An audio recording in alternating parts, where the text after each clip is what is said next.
इस दुनिया का एक ही सवाल जिसका जवाब ना तो कोई इंसान ढूंढ पाया है और ना ही कोई फिलोसोफर, और वो है घंटों के साइकोलॉजिकल रिसर्च एंड थियरीज के बाद फाइनली मुझे इसका जवाब मिल ही गया है। और वो है एक औरत को कुछ नहीं चाहिए।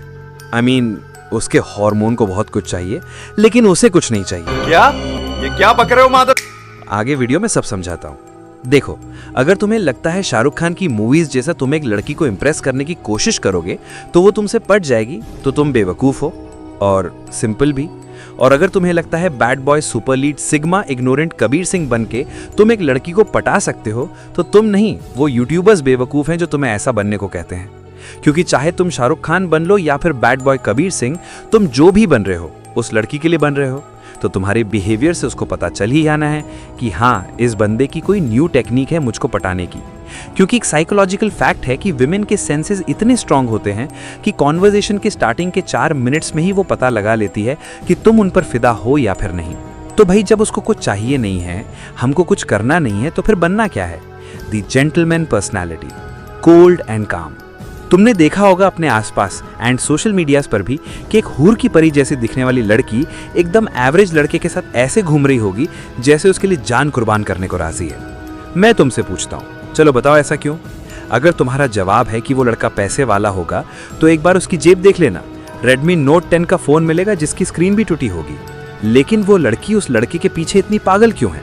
अगर उस लड़की से भी तुम पूछोगे तो वो भी इसका जवाब नहीं दे पाएगी। You know why? Because is cold and काम पर्सनैलिटी, जिसमें ना तुम्हें गुड लुक्स की जरूरत पड़ती है और ना ही पैसों की। तुम्हारा प्रेजेंस ऑफ माइंड ही काफी होता है विमेन के माइंड को बच्चे की तरह कंट्रोल करने के लिए। लेकिन ऐसे तुम कैसे बन सकते हो? तो अब वो जानते हैं। Stop making efforts for her. If you remember, मैंने स्टार्टिंग में एक बात कही थी कि एक औरत को कुछ नहीं चाहिए, उसके हार्मोन को बहुत कुछ चाहिए। तो तुम जो अपने गुड लुक्स, अपनी सिंपिंग, अपना ह्यूमर एंड पैसा यूज करके उसको अच्छा फील करवा रहे होते हो, तो तुम उस लड़की को नहीं, उसके हार्मोन को, उसकी फीलिंग्स को खुश कर रहे होते हो। लेकिन एक ही जैसी फीलिंग्स लाइफ टाइम तक नहीं टिक पाती है। फीलिंग्स कुछ ही दिनों में फेड होने लगती है। इसलिए तुमने कभी भी देखा होगा एक लड़की का 5 या 6 महीने में तुमसे मन भर जाता है। वो इसी वजह से होता है क्योंकि तुम बस उसकी फीलिंग्स एंड हार्मोन की नीड्स को पूरी कर रहे हो। फिलहाल तो तुम अभी अपने कंसिस्टेंट एफर्ट से उसको अच्छा फील करवा रहे हो, तो एक बात जान लो कि ज्यादा दिन होता है कि टिकने वाला है नहीं। बट इसका मतलब ये भी नहीं है कि तुम बिल्कुल ही एफर्ट्स देना बंद कर दो। तुम्हें एफर्ट्स देने हैं, लेकिन वो अनरियलिस्टिक नहीं लगने चाहिए और डेली नहीं देने चाहिए। जैसे होते हैं ना कुछ लड़के जो किसी लड़की को इम्प्रेस करने के लिए उसकी झूठी तारीफें तक कर जाते हैं। एक लड़की को खुद पता होता है कि हाँ, एक पर्टिकुलर चीज मेरे बारे में अच्छी नहीं है, लेकिन लड़के उसको भी हाइप अप कर देते हैं कि नहीं, तुम तो अप्सरा हो, तुम में इम्परफेक्शन हो ही नहीं सकती है। लड़के उसके रिलेटेड हर चीज को ही अच्छा बना देते हैं। उनका अपना कोई ओपिनियन ही नहीं होता है। ये चीज तुम्हें उसकी नजरों में अनपढ़ और एक वीक पर्सनालिटी बना रही है। और ऐसे लड़कों में से एक लड़की का इंटरेस्ट भला क्यों नहीं खत्म होगा? Because women loves challenges, dramas, arguments. लेकिन उससे अपना सर ही मत मारने लग जाना। इसका भी एक तरीका होता है। प्रोवोक हर, उसको उकसाओ, जाकर उससे सीधा लड़ने मत लग जाना। तुम्हें बस उसको उकसाना है खुद को चिल दिखाते हुए, और वो होगा उसके साथ डिसएग्रीमेंट्स करने से। वी ऑल थिंक अगर एक लड़की की ओपिनियन से अग्री करोगे, उसकी पसंद से अपनी पसंद मैच करोगे, तो वो तुमसे इंप्रेस हो जाएगी। लेकिन घंटा इन आदतों से वो तुमको फ्रेंड जोन जरूर कर देती है, क्योंकि तुमसे उसको बहुत कंफर्टेबल वाइब्स आती हैं। कभी भी एक लड़की को देखना, उसके जितने भी बेस्ट फ्रेंड्स होंगे, नोटिस करोगे कि उन दोनों की पसंद 90% तक मैच करती है। लेकिन उसी लड़की का जो बॉयफ्रेंड होगा वो उससे कंप्लीटली डिफरेंट होगा। जिस लड़के से उसकी हमेशा कंप्लेंट रहती है कि हाँ, ये मुझे टाइम नहीं देता, ये मुझे समझता नहीं है। सो इतना तो तुम अभी तक समझ चुके होगे कि लड़कियां हमेशा वॉरियर्स को चूज करती हैं, सर्वेंट्स को नहीं, जिनमें डोमिनेंस दिखता है।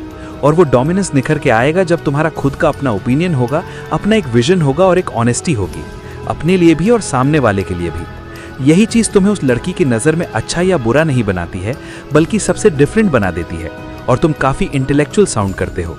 बट एक चीज ध्यान रखना कि हर टाइम ही तुमको उससे डिसएग्रीमेंट नहीं करना है कि वो बोल रही है कि बुर्ज खलीफा इस दुनिया की सबसे बड़ी बिल्डिंग है और तुम कह रहे हो नहीं, मैंने इससे भी बड़ी देखी है। तो वो नहीं होता भाई। कुछ ऐसी बातों पे डिसएग्रीमेंट करना है जिसका कुछ सेंस बने।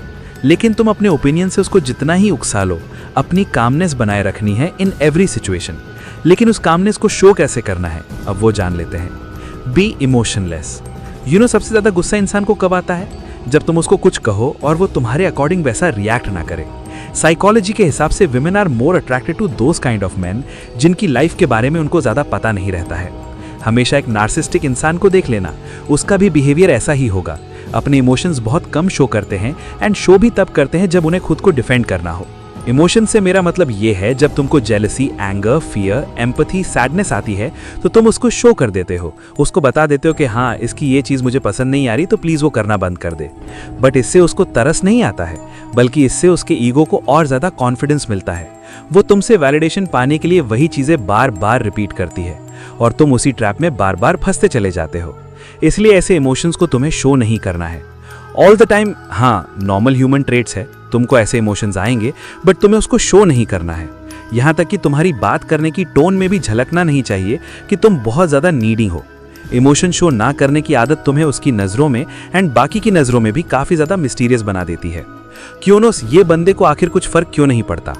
That's what makes you a cold and काम पर्सनैलिटी। तुम्हें उसको शो करना है कि चाहे वो कुछ भी करे, उसकी एग्जिस्टेंस तुम्हारे लिए कुछ मायने रखती ही नहीं है। लेकिन इस टेक्निक को दो तरह की सिचुएशन में अलग अलग मेथड से यूज़ किया जाता है।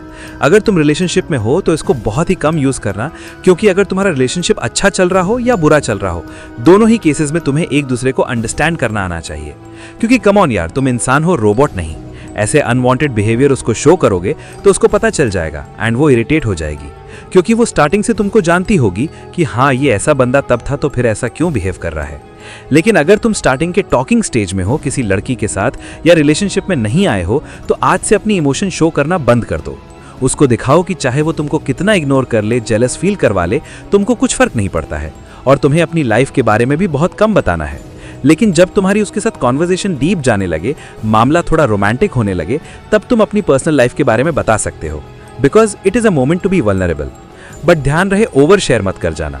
बट काफ़ी सारे लोगों को मुझसे डाउट्स रहते हैं जो कि मैं वीडियो में एक्सप्लेन नहीं कर पाता हूँ, तो तुम मेरे से 1 by 1 सेशन में एडवाइस ले सकते हो।